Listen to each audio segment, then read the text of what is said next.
आप देख रहे हैं आपका चैनल। आज माननीय प्रधानमंत्री का हमें फोन आया था और सारी डिटेल इंफॉर्मेशन हिमाचल की उनके हाथ में थी।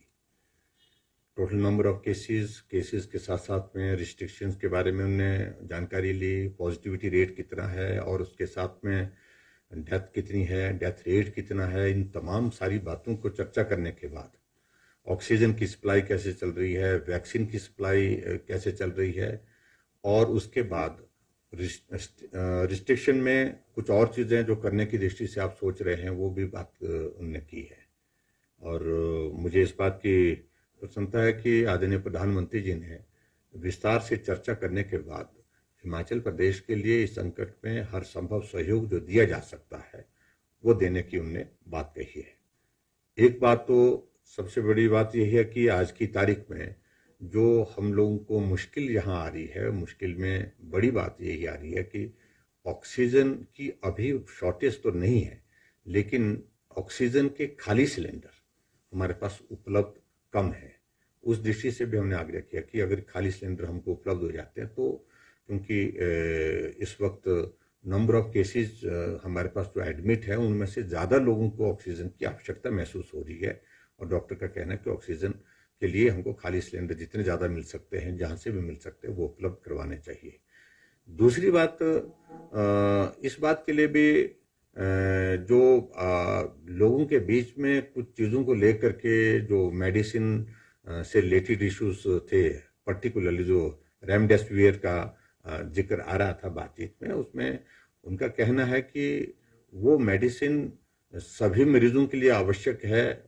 ये ऐसा डॉक्टर्स ने बड़ा स्पष्ट कर दिया है, ये लोगों को जानकारी होनी चाहिए। और हमने कहा कि भी लोगों को इस बारे में जानकारी भी है और इसको और लोगों तक पहुंचाने की बात है। मेनली उनका फोकस ये था, एक पार्ट ये कि हम इस वायरस के संक्रमण को सीमित कैसे कर सकें, उसको पकड़ कैसे करें, उसको रोक कैसे सकते हैं, उसके लिए जो भी सख्त कदम उठाने की आवश्यकता है उस दिशा में आगे बढ़ो। और पर्टिकुलरली मैंने जब जिक्र किया कि कांगड़ा, ऊना, सिरमौर, सोलन जो बॉर्डर एरिया है वहां संक्रमण हमारा ज्यादा फैला है, तो उस पर आने वाले समय में हमारी कुछ रिस्ट्रिक्शन की दृष्टि से कुछ स्ट्रेटजी अलग हो सकती है, क्योंकि यहाँ संक्रमण ज्यादा है और तेजी से बढ़े भी हैं और डेथ भी यहाँ पर बहुत ज्यादा है। हालांकि बाकी जगह भी है, मंडी में भी हम देख रहे हैं, तो सब जगह संक्रमण सब जगह फैला, लेकिन यहाँ का कंपैरेटिवली ज्यादा है। तो यहाँ इन 4-5 जिलों में इस बात को लेकर के विचार करके हम एक आज शाम तक या कल तक हम विचार करेंगे इस बात को लेकर के कि वहां और स्ट्रिंजेंट और सख्त जो है क्या किया जा सकता है ताकि मूवमेंट को वहां पर और ज्यादा रोक सके, संक्रमण को हम रोक सके।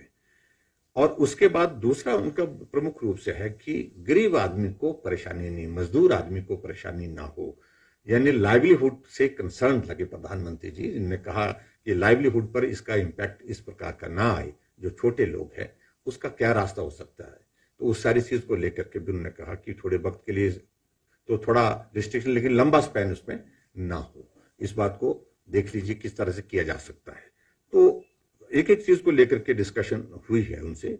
और ऑक्सीजन के सिलसिले में कई जगह इस तरह की परिस्थिति उन्होंने कहा कि हिमाचल में उपलब्धता तो है आपके पास, ऐसी अभी तक इस तरह की बात नहीं है, लेकिन फिर भी इस चीज को करें, कोशिश करें कि ऑक्सीजन की सप्लाई चेन मेंटेन रहे। कोटा बढ़ाने के लिए हमने बात कही कि हमारे अभी तक एट प्रेजेंट जो है वो 15 मीट्रिक टन जो है हमको कोटा निर्धारित हुआ, इसके लिए हमने लिखा हुआ 30 करने के लिए हमने बोला हुआ है। इन बातों को लेकर के भी उन्होंने कहा कि इन सारी चीजों को लेकर विचार करते हैं कि जो किया जा सकता है करने की। लेकिन कई जगह इस बात को भी देखा गया है कि देश के बहुत जगह ऑक्सीजन का वेस्टेज भी बहुत ज्यादा इसमें हो रहा है, तो इस बात को लेकर के भी थोड़ा सा ठीक करने की जो जरूरतें हैं, एक एक चीज के लिए बारीकी से उनने जानकारियां हासिल की है। और जहां मृत्यु दर में भी हिमाचल प्रदेश में हमने देखा कि काफी नंबर, पिछले कल 56 टोटल डेथ हुई है, दुर्भाग्यपूर्ण स्थिति है वो हमारे लिए, वो काफी ज्यादा है, वो चिंता का भी विषय है। तो उस पे क्या, किस कारण से लोगों की मृत्यु हो रही है, यानी कि मतलब वजह के बन रही है, कोमॉर्बिडिटीज वाले ज्यादा हैं, ओल्ड एज वाले ज्यादा हैं, यंग वालों की कैसी संख्या उस बीच में है, वो सारी जानकारी भी आदरणीय प्रधानमंत्री जी ने उसमें ली, वो सारी हमने दी है। और उसमें हमने इस बात को देखा है कि यंग लोगों की भी इसमें मृत्यु हुई है। और उसकी बड़ी वजह जो डॉक्टर के साथ हमने जो डिस्कशन किया है डिटेल में, और उसमें ज्यादा कारण यही है कि हॉस्पिटल पहुंचने में डिले। ठीक हो जाएंगे, आज नहीं तो कल देख लेते हैं, कल नहीं तो देखते हैं, एक आधा दिन और देखते हैं, और ये देखते देखते बहुत विलंब हुआ। विलंब के कारण बहुत ऐसी स्थिति पैदा हुई है।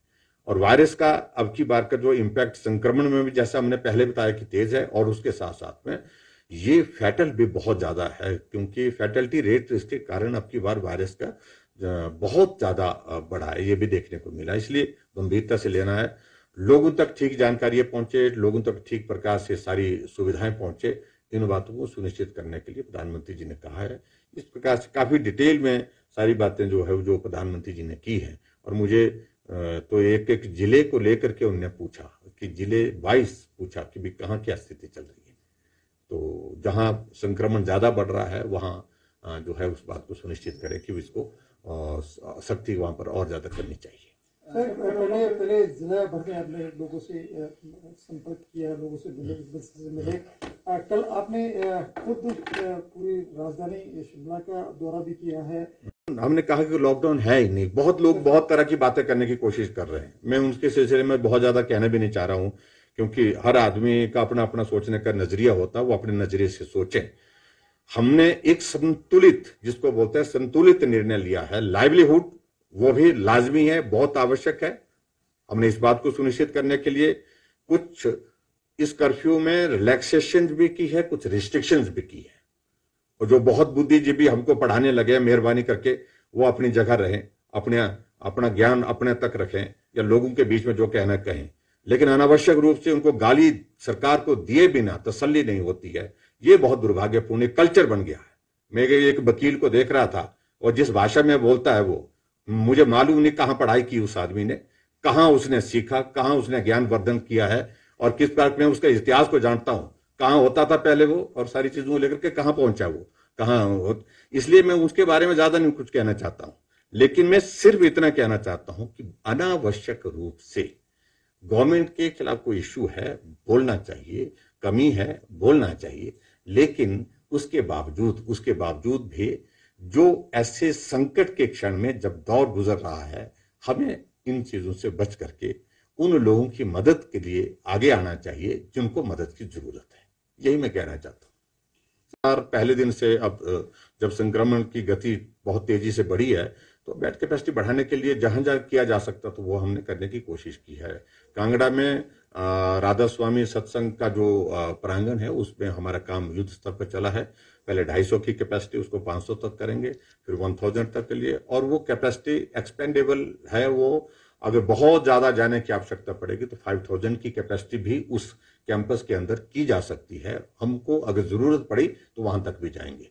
सोलन में राधा स्वामी का एक बहुत बड़ा संस्थान है, वहां पर भी हमने कह दिया कि वहां पर भी आप शुरू करें, वहां पर भी काम की प्रक्रिया जो है, प्रोसेस जो है वो बहुत जल्दी शुरू हो जाएगा।